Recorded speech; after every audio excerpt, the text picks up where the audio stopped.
চাল এবং ডাল ধুয়ে নিয়েছি। এবারে দিয়ে দেব পেঁয়াজ কুচি, রসুন বাটা, আদা এবং গরম মশলা একসাথে বেটে রেখেছিলাম, তো দিয়ে দিলাম। দিব জিরা বাটা, মরিচের ফালি, গাজর কুচি,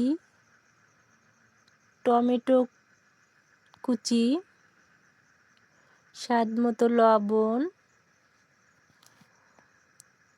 মাংসের মশলা,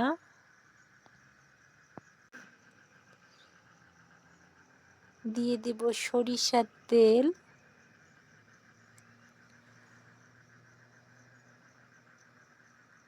ও সাদা তেল।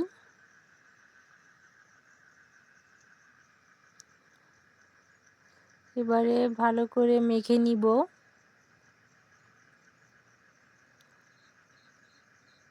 বন্ধুরা, অনেকে অনেকভাবে খিচুড়ি রান্না করে খেয়ে থাকেন, তো এভাবে খিচুড়ি রান্না করলে বুনো খিচুড়ি অনেক স্বাদ হবে। আপনারা এভাবে ট্রাই করে খেয়ে দেখতে পারেন। পরিমাণ মতো হলুদের গুঁড়ো দিয়ে আবারও মেখে নিব।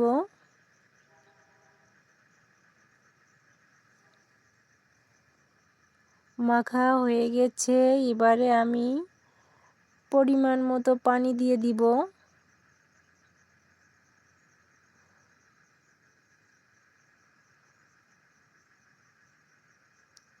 তো পরিমাণ মতো পানি দিয়ে আমি ঢেকে দিলাম।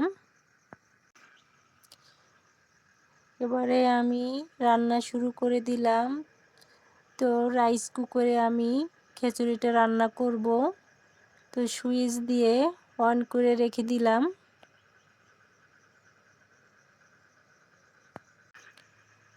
তো ঢাকনা খুলে দেখলাম হয়ে গেল আমার খিচুড়ি। মাশাআল্লাহ, অনেক সুন্দর হয়েছে।